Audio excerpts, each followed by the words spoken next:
Today is Friday, January 10th, and we will be reading Genesis chapter 29 and 30. 29 and 30.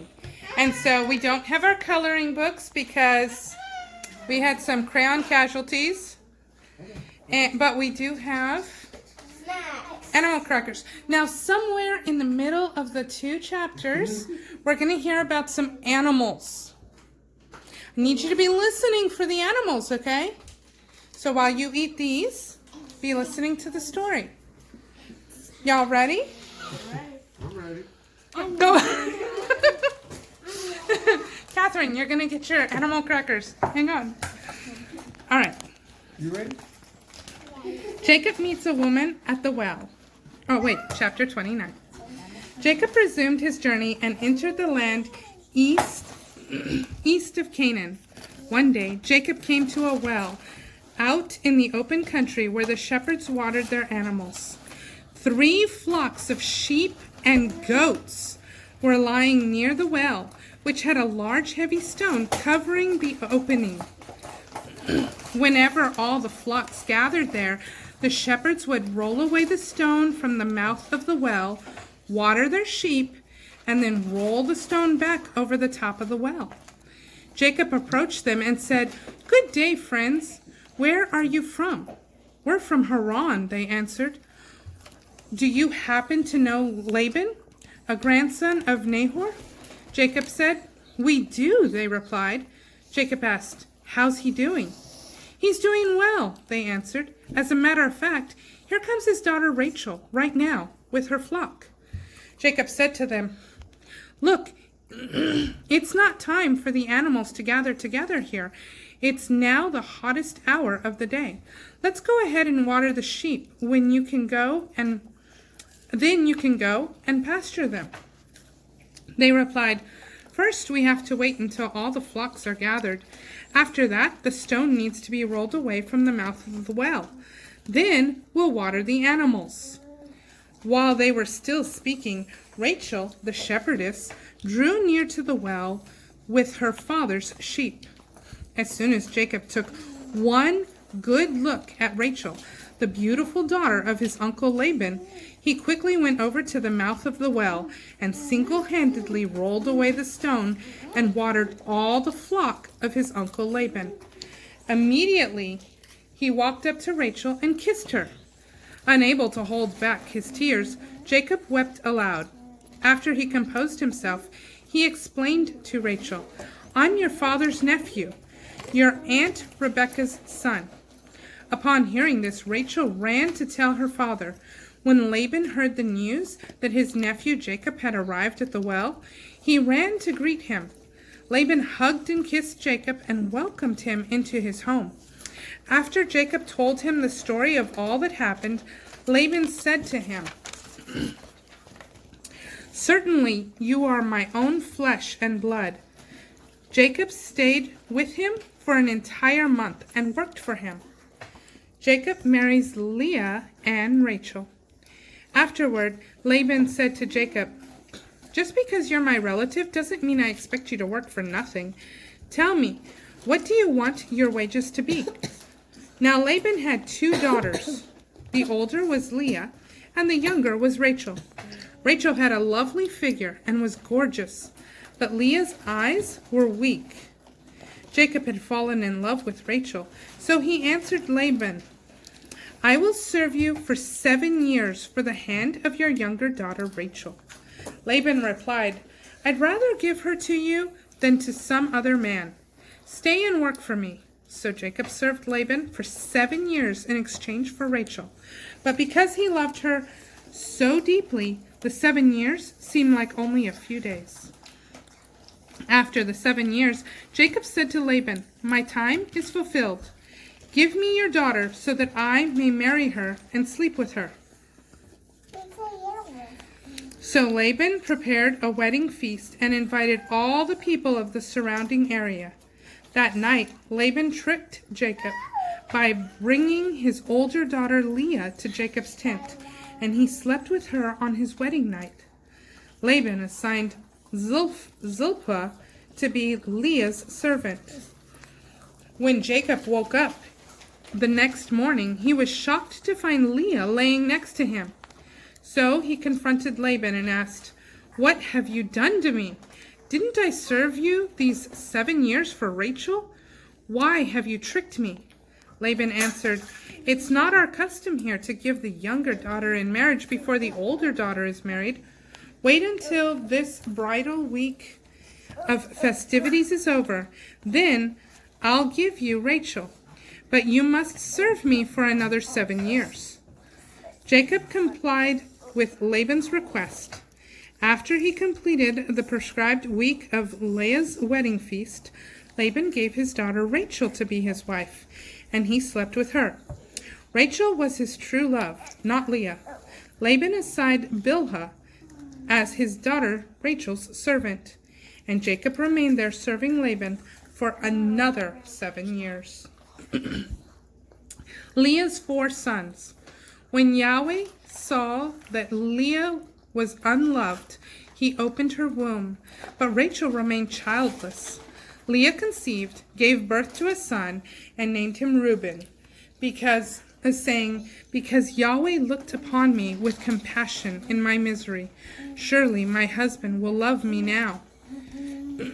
She conceived again, gave birth to a son, and named him Simon, saying, Yahweh has heard that I am despised, and in his mercy he has given me this son also. Leah conceived the 3rd time, gave birth to a son, and named him Levi, saying, this time my husband will be joined to me, because now I've given him 3 sons. Once again Leah conceived and gave birth to a son. She named him Judah, saying, this time I will praise the Lord. Then she stopped bearing children for a while. Battle of the Brides, chapter 30. When Rachel saw that she could not give Jacob children, her jealousy toward her sister simmered. So she said to Jacob, give me sons or I'll die. Jacob became furious with Rachel and said, am I God? He's the one keeping you from bearing children.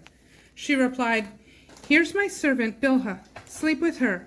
She can be my surrogate. Then I can have children through her and build a family.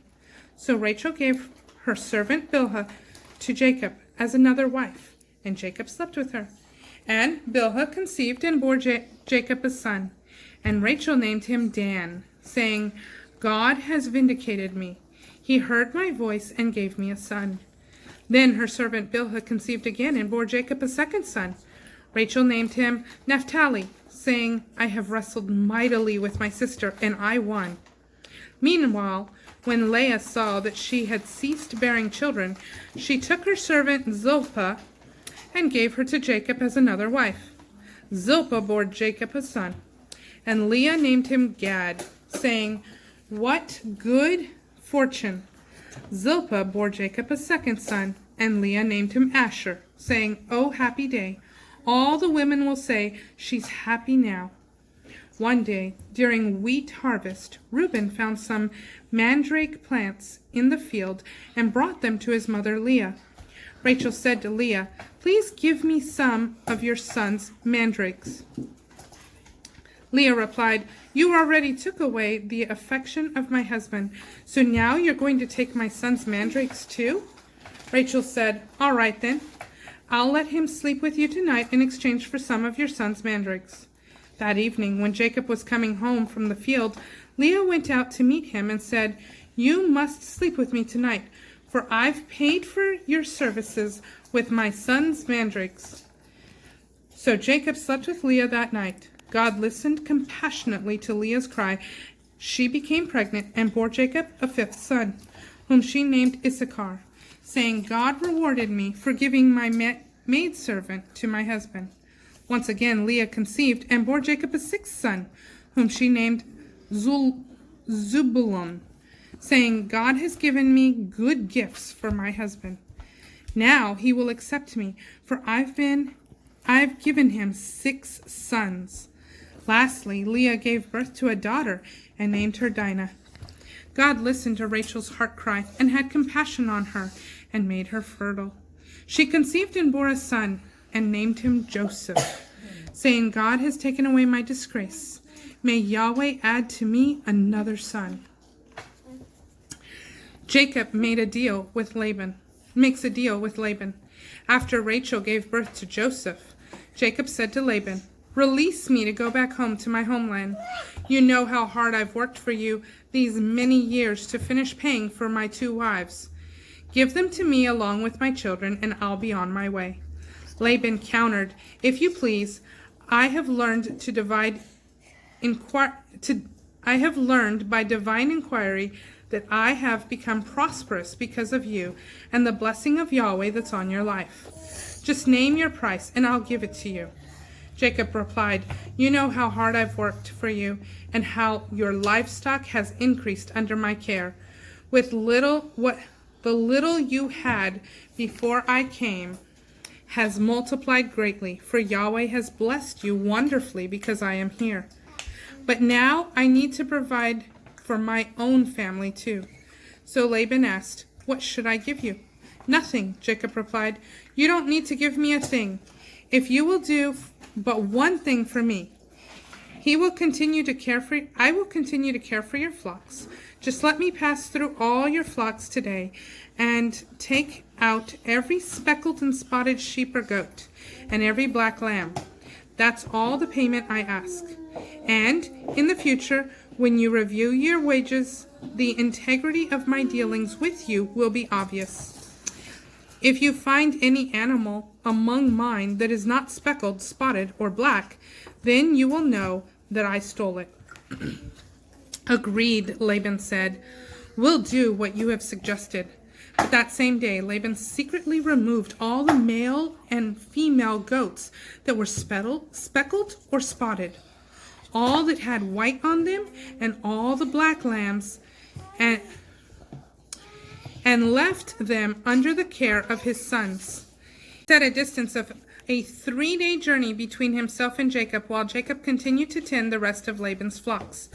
Jacob, however, cut green branches of poplar, almond, and plane trees and peeled back part of their bark to expose the white inner wood of the branches. Then he set the particularly peeled branches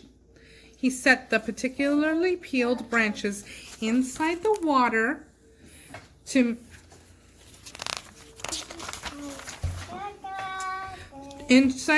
troughs where the goats would see them when they came to drink.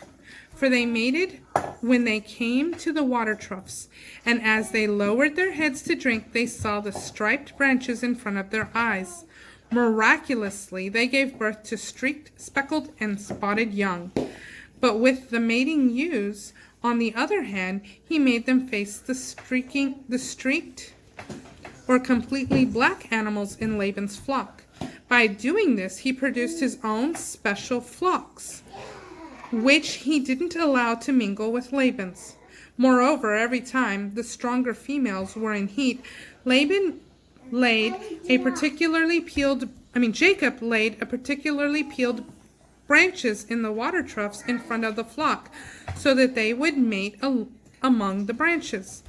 But he didn't place the branches in front of the scrawny goats when they mated, leaving the feeble animals for Laban and the stronger for himself. In this way, Jacob quickly grew very wealthy and owned large flocks, a great number of camels and donkeys, and many male and female servants. And that is Genesis 29 and 30.